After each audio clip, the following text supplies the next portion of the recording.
안녕하세요. 지혜의 숲에서 길을 찾는 여러분과 함께하는 시간입니다. 오늘 우리가 나눌 이야기는 어쩌면 우리 모두의 지갑과 더 나아가 우리 삶의 방향과도 깊이 연결되어 있습니다. 혹시 인플레이션이라는 단어를 들으면 무엇이 떠오르시나요? 단순히 물가가 오른다는 사전적 의미를 넘어 우리 부모님 세대가 겪으셨던 치열했던 시절의 기억, 그리고 1997년 우리 모두의 가슴에 깊은 상처를 남긴 IMF 외환위기의 공포가 함께 떠오를지도 모릅니다. 오늘은 바로 그 인플레이션이라는 거대한 괴물이 어떻게 태어났고 세계를 어떻게 뒤흔들었으며 지금 우리에게 무엇을 말하고 있는지 그 역사를 따라가 보려 합니다. 이 깊이 있는 여정을 시작하기에 앞서 여러분의 좋아요와 구독은 저희가 더 좋은 콘텐츠를 만드는 데 큰 힘이 됩니다. 지식을 나누는 것은 어두운 길의 등불 하나를 더 켜는 것과 같습니다. 여러분의 소중한 참여가 더 많은 분들께 빛을 전하는 계기가 될 것입니다. 이 이야기를 듣는 모든 분들의 삶에 평안과 지혜가 함께하기를 기원하며 이제 시작하겠습니다. 지금 60대 이상이신 분들은 아마 생생히 기억하실 겁니다. 1970년대 대한민국을 덮쳤던 석유 파동의 그날들을 말입니다. 돈이 있어도 석유를 마음대로 살 수 없었던 시절. 정부는 각 가정에 식구수대로 석유를 배급했고 어머니들은 양동이를 들고 길게 줄을 서서 차례를 기다려야 했습니다. 혹시라도 한 방울이라도 더 얻기 위해 너랑 나랑은 다른 집 식구인 척해라라고 속삭이던 어머니의 목소리를 기억하는 분도 계실 겁니다. 그 시절 물가는 미친 듯이 치솟았지만 정부는 서민 생활과 직결되는 품목의 가격을 강력하게 통제했습니다. 대표적인 것이 바로 짜장면 가격이었죠. 장부상으로 짜장면 가격은 오르지 않았습니다. 하지만 동네 중국집에 가서 짜장면 주세요 라고 말하면 그거 오늘 안 되는데요 라는 대답이 돌아왔습니다. 대신 메뉴판에는 간짜장, 유니짜장, 삼선짜장 같은 더 비싼 메뉴들만 남아있었죠. 통계 지표는 안정적이었지만 실제 서민들의 삶은 그렇게 팍팍해져만 갔습니다. 이것이 바로 인플레이션이 우리 삶에 남기는 생생한 상처입니다. 이 70년대의 혼란은 단순한 석유 공급 부족 때문만은 아니었습니다. 그 이면에는 정부의 방만한 재정 운용과 느슨한 통화 정책이라는 더 근본적인 문제들이 복잡하게 얽혀 있었습니다. 그리고 이 혼란의 씨앗은 이미 바다 건너 미국에서부터 뿌려지고 있었습니다. 모든 이야기의 시작은 1971년 8월 15일 일요일 저녁 9시로 거슬러 올라갑니다. 당시 미국 대통령이었던 리처드 닉슨이 정규 방송을 중단시키고 카메라 앞에 섰습니다. 그는 아무런 표정 변화 없이 인류 역사상 가장 중요한 약속 중 하나를 일방적으로 파기한다고 선언했습니다. 바로 금 태환 정지 선언, 우리가 닉슨 쇼크라고 부르는 사건입니다. 이것이 무슨 의미일까요? 2차 세계대전 이후 세계 경제는 브레튼 우즈 체제라는 약속 위에 세워졌습니다. 그 핵심은 미국 달러를 금에 고정시키는 것이었습니다. 즉, 어느 나라든 원하면 35달러를 가져가 미국에 내밀면 금 1온스로 바꿔주겠다는 약속이었죠. 달러의 가치는 금이 보증해 주었고 세계 각국의 통화는 다시 그 달러에 연동되었습니다. 이 시스템 덕분에 세계 경제는 수십 년간 안정적인 성장을 이룰 수 있었습니다. 하지만 미국은 베트남 전쟁으로 막대한 돈을 썼고 위대한 사회 건설이라는 복지 정책으로 재정은 바닥나고 있었습니다. 미국이 약속을 지킬 만큼의 금을 가지고 있지 않다는 소문이 퍼지자 여러 나라들이 달러를 금으로 바꿔달라고 요구하기 시작했습니다. 궁지에 몰린 닉슨은 이 모든 약속을 그냥 없었던 일로 해버린 것입니다. 이는 44개국이 모여 맺은 국제협정을 휴지 조각으로 만든 명백한 국제법 위반이었습니다. 하지만 미국은 사과 한마디 없었습니다.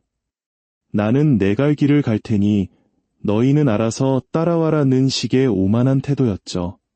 이 사건으로 인해 달러는 금이라는 족쇄에서 풀려났고 미국 중앙은행인 연방준비제도는 이론상 무제한으로 돈을 찍어낼 수 있는 막강한 힘을 갖게 되었습니다. 세계는 이제 좋든 싫든 미국의 통화정책에 모든 것을 의존해야 하는 시대로 접어들게 된 것입니다. 닉슨 쇼크 이후 세계는 그레이트 인플레이션이라 불리는 기나긴 고통의 터널로 들어섭니다. 물가는 10년 넘게 잡히지 않았고 사람들의 삶은 피폐해졌습니다. 이때 이 지긋지긋한 인플레이션을 끝내기 위해 한 명의 해결사가 등장합니다. 바로 당시 연준 의장이었던 폴 볼커입니다. 키가 2미터가 넘는 거구였던 그는 인플레이션을 잡기 위해 누구도 상상하지 못했던 극약 처방을 내립니다. 그의 철학은 간단했습니다. 인플레이션을 잡는 가장 확실한 방법은 경기를 완전히 박살내는 것이다. 그는 기준금리를 미친 듯이 끌어올리기 시작했습니다. 특히 1979년 10월 6일 토요일 밤에 대학살이라 불리는 조치는 시장을 충격에 빠뜨렸습니다. 기준금리는 순식간에 20%를 넘어섰습니다. 상상해 보십시오. 은행에 돈을 맡기면 1년에 20%가 넘는 이자를 주지만 반대로 돈을 빌리면 그보다 훨씬 더 높은 금리를 내야 하는 세상. 그 결과는 참혹했습니다. 중소기업 대출금리가 30%를 넘어서자 미국 중소기업의 40%가 파산했습니다. 실업률은 10.7%까지 치솟아 2008년 금융위기 때보다도 심각한 수준이었습니다. 분노한 농민들은 트랙터를 몰고 워싱턴의 연준 건물로 몰려가 시위를 벌였고 모든 언론은 폴 볼커를 미국 경제를 망친 악마라고 비난했습니다.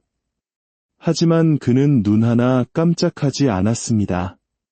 극심한 고통 끝에 마침내 인플레이션이라는 괴물은 쓰러졌습니다. 이 충격요법 이후 세계 경제는 40년간 인플레이션을 잊고 살 수 있었습니다. 하지만 그 과정에서 수많은 사람들이 일자리를 잃고 가정이 무너지는 아픔을 겪어야만 했습니다. 40년의 평화가 흐른 뒤 2008년 세계는 또 다른 위기를 맞이합니다. 이번에는 인플레이션이 아니라 그 반대인 금융위기였습니다. 리먼 브라더스의 파산으로 시작된 이 위기는 전 세계 자본주의 시스템 자체를 붕괴 직전으로 몰고 갔습니다. 이때 구원투수로 등판한 인물이 바로 벤 버냉키 연준 의장이었습니다. 대공황 전문가였던 그는 위기 상황에서는 시장의 기대를 뛰어넘는 파격적인 부양책을 써야만 경제가 살아난다고 믿었습니다. 그는 금리를 사실상 0%까지 낮추는 제로금리 정책을 펼쳤고 그것만으로는 부족하자 양적 완화, 퀀터테이티브 이징라는 전례 없는 카드를 꺼내듭니다. 양적 완화란 중앙은행이 직접 시장에 나서서 국채와 같은 자산들을 사들이며 말 그대로 돈을 찍어 시중에 푸는 정책입니다. 당시 사람들은 버냉키에게 헬리콥터 벤이라는 별명을 붙여주었습니다. 하늘에서 헬리콥터를 타고 돈을 뿌리는 것처럼 막대한 유동성을 공급했기 때문입니다. 그의 과감한 조치 덕분에 미국 경제와 세계 경제는 최악의 붕괴를 피할 수 있었습니다. 하지만 이 정책은 우리가 예상치 못했던 거대한 부작용을 낳기 시작했습니다. 중앙은행이 푼 막대한 돈은 어디로 흘러갔을까요? 일반 서민들의 주머니로 들어간 것이 아니었습니다. 그 돈은 대부분 월스트리트의 금융시장으로 흘러들어가 주식과 부동산 같은 자산 가격을 폭등시켰습니다. 결과적으로 이미 거대한 자본을 가지고 있던 부자들은 더욱 부유해졌고 평범한 월급쟁이나 저축으로 살아가는 사람들은 벼락거지가 되었습니다. 불평등은 상상을 초월하는 수준으로 벌어졌고 어떤 경제학자는 현대사회가 봉건시대로 회귀했다고까지 표현했습니다. 이에 대한 분노는 마침내 거리에서 폭발했습니다.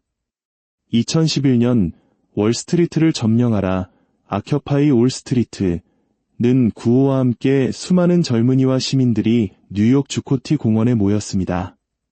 그들은 우리는 99%다 라고 외치며 상위 1%의 탐욕과 그들을 비호하는 금융 시스템에 저항했습니다. 연준의 정책이 결국 구제한 것은 파산 직전의 평범한 시민들, 즉 메인 스트리트가 아니라 이 길을 초래한 장본인인 월스트리트였다는 사실에 대한 분노의 표출이었습니다. 이는 미국판 촛불 시위였으며 양적 완화가 남긴 깊은 상처와 사회적 갈등을 상징하는 사건이 되었습니다. 우리는 길고 긴 인플레이션과 금융위기의 역사를 함께 돌아보았습니다.